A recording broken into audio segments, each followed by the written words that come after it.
On the morning Duke Adrian Ashford married Charlotte Bennet, the woman standing beside him at the altar was not Charlotte at all. She was her twin sister. And by the time anyone in the chapel might have noticed, the vows had already begun. Emily Bennet stood beneath the cold light of the stained glass windows, with Charlotte's veil over her face, Charlotte's pearls around her throat, and Charlotte's name waiting on the priest's lips. Her hands were folded so tightly around the bridal bouquet that the stems bent beneath her gloves. But she did not dare loosen her grip. If she trembled, someone might look too closely. If she looked up, someone might see the terror in her eyes. If she spoke too softly, the Duke might recognize that the bride he had been promised sounded nothing like the woman whose portrait had been sent to him months before. But Adrian Ashford had never met Charlotte in person. That was the only reason the lie survived the first minute. The marriage had been arranged between families, negotiated through solicitors. Letters, portraits, and titles, as many great marriages were. The Bennet family needed the Duke's protection and wealth. Adrian needed an alliance to settle a political inheritance dispute that had followed his father's death. Charlotte, the elder twin, had been chosen because she was everything society wanted in a duchess: beautiful, poised, admired, and perfectly aware of the power of her own face. Emily had always been the quieter one, the spare twin, the shadow, until that morning, when Charlotte vanished. She left behind only a folded letter on her dressing table and an empty jewelry box where her traveling money had been hidden. By the time the maid screamed, guests were already arriving at the church. The Duke's carriage had been seen at the end of the lane. And Lord Bennet, who had spent every last coin and favour he possessed arranging this match, went white as death when he read his elder daughter's farewell. "Forgive me. I cannot marry a man I do not love. Emily has always wanted my life. If she stands in my place today, it is because she has finally stolen it." Emily had been standing behind him when he read the last line. She had not understood at first. Then her father turned. "No," she whispered. Lord Bennet's face crumpled in a way Emily had never seen. He was a proud man, a selfish man, and often a cruel one, but in that moment he looked old, ruined, and terrified. "Emily, listen to me. No. If the wedding is cancelled, we are finished. The debts will be called in before nightfall. The estate will be seized. Your mother will not survive the disgrace." "Charlotte chose this," Emily said, her voice breaking. "I did not. She has destroyed us." "Then tell the Duke the truth. And admit before half the county that the bride ran away from him." He grabbed her hands, then sank to his knees with a desperation that horrified her more than anger could have. "You look like her. No one will know. Only until the scandal can be managed. Please, Emily. Save your family." Emily stared down at her father kneeling before her and felt the walls of the room close in. Outside, church bells were beginning to ring. Servants were whispering. Somewhere down the hall, her mother was sobbing as if grief itself might persuade duty to change its shape. Emily wanted to refuse. She wanted to tear the veil from Charlotte's chair, throw the pearls across the room, and walk out with the only dignity she had left. "If you do not do this, your younger brothers will lose their schooling. Your mother will lose her home. Everything your grandfather built will be gone because Charlotte chose a soldier with no fortune over the survival of her family." That was how Emily Bennet became Charlotte Bennet. Not because she wanted her sister's life, but because everyone else had decided she was the only one left who could pay for it. They dressed her quickly, cruelly, efficiently. Charlotte's gown was tightened around her waist. Charlotte's veil was pinned over her hair. Charlotte's gloves hid the ink stain on Emily's finger from the sketch she had been working on before everything collapsed. Her mother could not meet her eyes. Her father kissed her forehead and whispered, "God will reward you for this," which sounded to Emily like the kind of blessing people gave when they intended to live comfortably on someone else's sacrifice. Then the chapel doors opened, and she walked toward a man who believed he was marrying her sister. Adrian Ashford stood at the altar in black formal dress, tall, still, and severe enough that the entire chapel seemed to hold its breath around him. He was handsome in the cold, dangerous way of men who had grown accustomed to command before they had learned tenderness. Dark hair, sharp jaw, pale grey eyes that watched the world as though every person in it might one day prove false. Emily did not know it then, but he had already read Charlotte's letter. A copy had been delivered to him before the ceremony by a maid loyal to Charlotte. Not the original, but one written in Charlotte's same elegant hand, full of delicate poison. If Emily is standing beside you today, Your Grace, do not believe her tears. She has envied me since childhood. She will say father forced her. She will say she had no choice. But she has wanted my place for years. Adrian had nearly stopped the wedding then. Nearly. But the church was full, the alliance mattered, and the woman walking toward him wore Charlotte's face. If this was truly some cruel game between sisters, he decided he would not let the Bennet family humiliate him publicly by creating a scene at the altar. He would marry the girl standing before him, then learn exactly what she had done. So when Emily reached him, he did not offer warmth. He offered his arm. She placed her gloved hand upon it and felt his entire body remain unmoved. As if even her touch were an inconvenience he would endure. The vows passed in a blur. Emily spoke Charlotte's name because the priest spoke it first. Adrian's eyes sharpened almost imperceptibly at the sound of her voice, but he said nothing. When the ring slid onto her finger, she felt not triumph, not relief, but a sickening sense that some invisible door had closed behind her forever. No one in the chapel realized the Duke had just married the wrong twin. Not yet. The first humiliation came before they even reached Ashford Manor. In the carriage, Emily sat with her veil folded in her lap, finally able to breathe without lace against her face. Adrian sat opposite her, one long leg crossed over the other, his gaze fixed on the passing road rather than on his new wife. She tried 3 times to speak. On the 4th she managed, "Your Grace, I know what this must look like." His eyes moved to her then.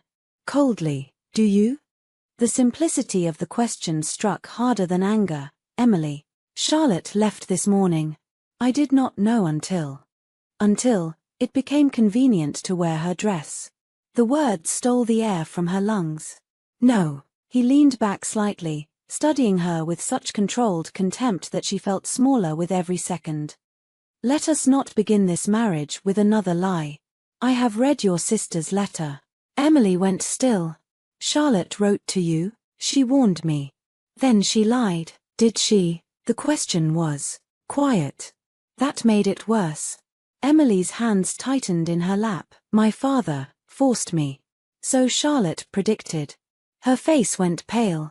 Adrian watched the color drain from her cheeks and hated himself, briefly, for noticing how young she looked without the veil. But Charlotte's words remained in his mind, elegant and venomous. "Emily will say she was forced, Emily will cry, and Emily will make herself small enough for pity." He had seen manipulation before. He had survived it in politics, family, courtship, and inheritance disputes. He would not be played by a girl wearing her sister's jewels. "When we arrive," he said, "you will be treated publicly as my wife. Privately, do not mistake this ceremony for intimacy." Emily looked out the window because she refused to let him see that her eyes had filled. "Understood, Your Grace." That was how their marriage began. Not with a kiss. Not even with a quarrel. With a boundary drawn so cleanly it felt like a blade. At Ashford Manor, Adrian introduced her to the waiting servants with one phrase, "My wife." Nothing more. No gentle hand at her back. No word of welcome. No attempt to soften the curious silence that followed when the staff realized their new duchess stood pale, silent, and trembling at the edge of the entrance hall. Lady Ashford, Adrian's mother, received Emily with a gaze so polished it was almost kind, though not kind enough to hide judgment. She had expected Charlotte's famous confidence. Instead, she found a bride who lowered her eyes and spoke gently. to the housekeeper before speaking to the dowager. By dinner, whispers had begun. The Duchess was different from the portrait. Quieter, less charming, less sure of herself. Perhaps guilt made a woman shrink. Adrian did not correct them. In the days that followed, Emily learned what it meant to be punished without ever being shouted at. Adrian did not insult her, he did not lock her away. He did not parade a mistress before her or raise his voice in public. His cruelty was colder than that. He gave her every courtesy, owed to a duchess, and none of the warmth owed to a wife. She ate breakfast alone more often than not. At dinner, he spoke to her only when necessary. In company, he introduced her formally and then turned away before conversation could grow intimate. When visitors praised her beauty, he said nothing. When someone remarked that marriage seemed to have made his bride strangely subdued, he lifted his glass and replied, "Some performances require discipline." Emily understood the insult. So did half the room. But she gave no one the satisfaction of seeing her break. Household accounts because no one told her she could not. She discovered that Lady Ashford's headaches worsened in damp weather and sent lavender compresses without signing her name. She noticed the youngest scullery maid crying in the corridor after being dismissed for breaking a dish and quietly paid for the replacement from the small allowance her father had left her. She visited the tenants with Mrs. Pembroke and memorized every name, every sick child, every leaking roof. The servants began to soften toward her first. Adrian noticed, and because he had already decided she was false, he told himself it was strategy. When his mother remarked one evening that the new Duchess seemed less selfish than rumored, Adrian answered without looking up from his papers. Deception often improves when rewarded. Lady Ashford looked at him over her teacup. "You sound very certain for a man who has spent almost no time speaking with his wife." Enough to condemn her. He said nothing. That night, he found Emily in the music room. He had gone there because he heard the piano from the corridor and assumed one of the staff had been careless enough to uncover the old instrument. No one played that piano anymore. It had belonged to his father, who had written one unfinished piece before his death, a melody too private for guests and too painful for family. But the woman seated at the instrument was Emily. Her back was straight. Her dark hair was unpinned, falling over one shoulder. She wore no jewels, no performance smile, no Duchess airs. Her fingers moved gently over the keys, hesitant at first, then more certain, drawing from the instrument a melody Adrian had not heard in 7 years. His father's melody. Adrian stopped in the doorway. The room seemed to tilt.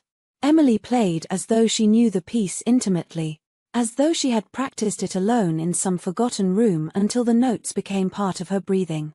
There was nothing showy in it, nothing meant to impress. Only sorrow, tenderness, a quiet ache so honest that Adrian, against his will, forgot for several seconds to hate her. Then she noticed him and stopped abruptly. The silence afterward felt violent. "Who taught you that?" Adrian asked. Emily rose too quickly. "No one. Do not lie to me." She looked down. "I found the sheet music years ago at Bennet House. It had been copied from one of your father's compositions. I think I liked it." Charlotte never mentioned music. Emily's face changed. "Only slightly, but enough. Charlotte dislikes piano." The words were out before she could stop them. Adrian stared at her. A small impossible fracture appeared in the story he had believed. The next morning, he summoned Mr. Hollis, the old butler who had overseen arrangements between Ashford and Bennet households long before the wedding. "Tell me about Lady Charlotte's accomplishments." Hollis hesitated. "In what respect, Your Grace?" "Music." The butler looked uncomfortable. "Forgive me, Your Grace, but Lady Charlotte was never known for music." Adrian's eyes narrowed. "And Emily Bennet?" The old man hesitated again. Then quietly, Miss Emily practiced the pianoforte every day when she visited her aunt near Ashford Village. The staff there spoke of it often. She was also the one who sketched your portrait from the newspaper engraving, if I recall correctly. Adrian went very still. What portrait? Hollis looked as though he wished he had never opened his mouth. A small drawing, Your Grace, of you. It was found among the things sent from Bennet House after the wedding. Within the hour, Adrian was standing in Emily's sitting room with the sketch in his hand. It was him. Not as society painted him. Not as newspapers described him. Not as Charlotte would have imagined a duke, powerful, rich, useful. The drawing showed a man standing beside a window, not smiling, not posing, but looking almost tired beneath the weight of all that was expected of him. It was strangely intimate for something made by a woman who had never met him. On the back, written in neat, careful handwriting were the words, "The man my sister will marry. Not the man I will marry. My sister." Adrian stared at the sentence until the ink seemed to burn through the paper. Charlotte could not play the piano. Charlotte did not draw. Charlotte had written to him before the wedding, predicting every word Emily would use in her own defense. And the woman he had spent weeks punishing for stealing another woman's life had kept a private drawing, labeled with proof that she had never expected that life to be hers. For the first time since the wedding, Adrian Ashford felt something colder than anger move through him, doubt. He looked toward the music room where the faint sound of piano keys had begun again, soft and uncertain as a heartbeat. And for the first time, he asked himself the question he should have asked at the altar. Who exactly had he married? The sketch remained on Adrian's desk long after midnight. He had looked at it so many times that he could almost see the hesitation in every pencil stroke. Emily had not drawn a duke surrounded by grandeur or standing proudly beneath the Ashford crest. She had drawn a lonely man staring through a library window, burdened by responsibilities no ordinary person could imagine. It was not the portrait of someone chasing a title. It was the portrait of someone who had quietly wondered what kind of life existed behind one. For the first time since his wedding, Adrian questioned every judgment he had made. By sunrise, he had already begun searching for the truth. The first person he questioned was the old music tutor who had taught both Bennet sisters years before. The young ladies were nothing alike, the elderly woman said without hesitation. Lady Charlotte hated discipline. She abandoned every lesson after a week. Miss Emily stayed for years. She was always the one at the piano after everyone else had gone home. The second was the seamstress who had dressed the bride. Her answer was even harder to hear. Miss Emily begged her father to stop the wedding. She cried while we fastened the gown. Lord Bennet stood outside the room and ordered us not to let her leave. The final piece came from a maid who had served the Bennet family. Miss Emily tried to tell the truth before the ceremony, the frightened girl confessed. Her father threatened to ruin the entire family if she refused. 3 witnesses. 3 identical stories. Adrian folded the statements slowly. Everything Charlotte had written was a lie. Everything Emily had tried to explain in the carriage had been the truth. He remembered every cold meal. Every silent dinner. Every moment he had looked through his wife instead of at her. For the first time in years, shame proved heavier than pride. That afternoon, he found Emily in the greenhouse tending roses that had nearly withered after weeks without care. She knelt quietly among the flower beds, sleeves rolled neatly above her, completely unaware that he had been standing there for several moments. "You were right," Adrian said. She looked up in surprise. "I believed." Emily lowered her eyes again. "It no longer matters. It matters to me." She gently placed the watering can beside the roses. "You." "Yes." "And what changed?" Adrian hesitated. "Everything." A faint, weary smile crossed her face. "Not everything." She finally met his eyes. "I still remember every word you said in that carriage." The honesty in her voice hurt far more than anger would have. "I cannot change what I did," Adrian admitted quietly. "No. But I would spend the rest of my life trying to make amends if you allowed me." Emily looked away toward the gardens beyond the glass. "Knowing the truth does not erase what happened. No. It does not erase lonely dinners. No. It does not erase being treated like an imposter in my own home." Adrian swallowed. "I know." For several long moments, neither of them spoke. Finally, Emily picked up the watering can again. I appreciate your apology, but I cannot forgive you today. She walked past him without another word. Adrian remained alone in the greenhouse, realizing forgiveness was never meant to be earned in a single conversation. It would take actions, not promises. 3 days later, Ashford Manor received an unexpected guest. Charlotte Bennet returned. She entered the manor dressed in expensive mourning blue, carrying only a small traveling bag and an expression carefully balanced between sorrow and dignity. Lady Ashford embraced her immediately. My poor child, Charlotte lowered her head. I've come only to make things right. Emily stood silently across the entrance hall. She did not move. She did not speak. She simply watched her sister with eyes that had already learned exactly how dangerous that gentle smile could become. Charlotte turned toward Adrian. I know you've heard terrible things. I only ask for one chance to explain. Adrian nodded once. You shall have it. Charlotte smiled, exactly as she had expected.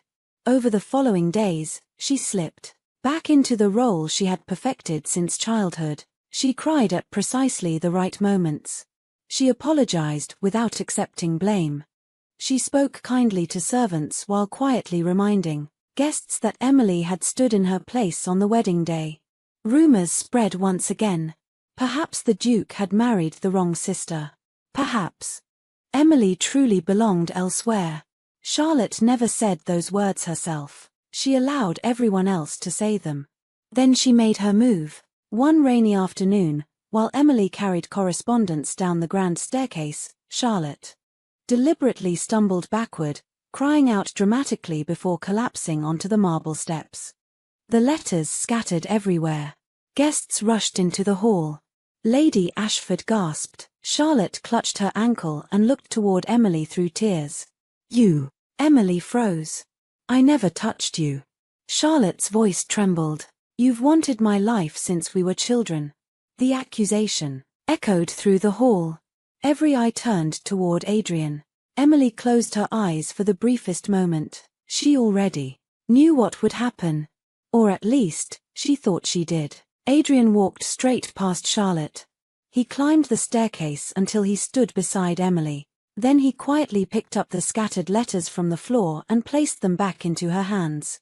My wife, he said calmly, did not push anyone. Charlotte stared at him. You believe her? I do. The color drained from Charlotte's face. You've changed. No. Adrian looked directly into her eyes. I've finally opened mine. That evening, Charlotte understood something she had never expected. She was losing. If Adrian no longer believed her private lies, she would destroy Emily publicly. The following night, she invited dozens of influential nobles to Ashford Manor under the excuse of thanking them for their concern after her return. By dessert, nearly everyone important in the county had gathered inside the ballroom. Emily wanted no part of it. I shouldn't be here, she whispered. Adrian offered her his arm. Tonight, he said quietly, you will never have to stand. Again, she searched his face. For the first time, she believed him. Charlotte stepped into the center of the ballroom. Ladies and gentlemen, the room fell silent. I cannot remain silent any longer. She slowly turned toward Emily. The woman you know as Duchess of Ashford is not the woman Duke Adrian was promised. Gasps filled the ballroom. Charlotte continued confidently. My sister wore my wedding gown. She took my place. The marriage should never have happened. Dozens of eyes turned toward Adrian. Charlotte smiled faintly. Everything was unfolding exactly as she had planned. Until Adrian stepped away from her and walked directly toward Emily. The ballroom became so quiet that every footstep echoed across the marble floor. Emily looked at him in confusion. Then, before every noble family present, Duke Adrian Ashford lowered himself onto the room. Erupted in shocked whispers. Charlotte's smile disappeared. Adrian gently took Emily's trembling hand. I have something to confess. His voice carried effortlessly across the ballroom. I believed a lie. I judged an innocent woman. I allowed my pride to punish someone who deserved only honesty. He slowly stood, never releasing Emily's hand. Lady Charlotte is correct about one thing. The bride who entered the chapel was not the sister expected. Charlotte's confidence returned, for 1 second. Then Adrian continued, "But she is the only woman I recognize as my Duchess." Complete silence. He turned toward the assembled guests. "I possess sworn statements from the Bennet household, the wedding seamstress, and the music tutor confirming that Miss Emily Bennet was forced into that ceremony while Lady Charlotte abandoned her responsibilities." Mr. Hollis stepped forward carrying the documents. Charlotte's expression shattered. "This is impossible." Adrian looked at her calmly. "You spent weeks convincing me Emily stole your life. You tried to steal hers." No one spoke. No one defended Charlotte. Lady Ashford slowly crossed the ballroom until she stood before Emily. Tears glistened in the older woman's eyes. "My dear," she lowered her head, "I owe you an apology." Emily blinked rapidly, overwhelmed. "You welcomed this family with kindness, and we repaid you with suspicion." Emily squeezed Lady Ashford's hands gently. "I know." Charlotte looked around desperately. Not a single guest stood beside her. Without another word, she turned and walked out of the ballroom alone. The following morning, she left Ashford Manor forever. Weeks later, peace finally returned. One quiet afternoon, Adrian carried a framed sketch into the library. Emily immediately recognized it. "The portrait," he smiled. "I think it belongs here." He carefully hung it above the fireplace. She looked at it for a long time before speaking. "When did you know?" Adrian turned toward her. "The moment I realized you never looked at me the way Charlotte did." Emily tilted her head. Charlotte saw a duke. He stepped closer, gently brushing a loose strand of hair behind her ear. "You were the first person who saw only a man." Tears shimmered in Emily's eyes. "I hurt you," Adrian whispered. "You did. I don't deserve your forgiveness." "No." A soft smile finally appeared on her face. "But I'll spend the rest of my life deciding whether you've earned it." Adrian laughed quietly. "I suppose that's fair." He leaned forward and kissed her forehead with a tenderness neither of them had imagined possible on the day they. Outside, the evening sun settled over Ashford Manor. Inside, the portrait remained above the fireplace, not as a reminder of the wrong bride, but as proof that sometimes the greatest love stories begin with the greatest mistake. If you enjoyed Emily and Adrian's story, don't forget to like, subscribe, and tell me in the comments which moment touched your heart the most.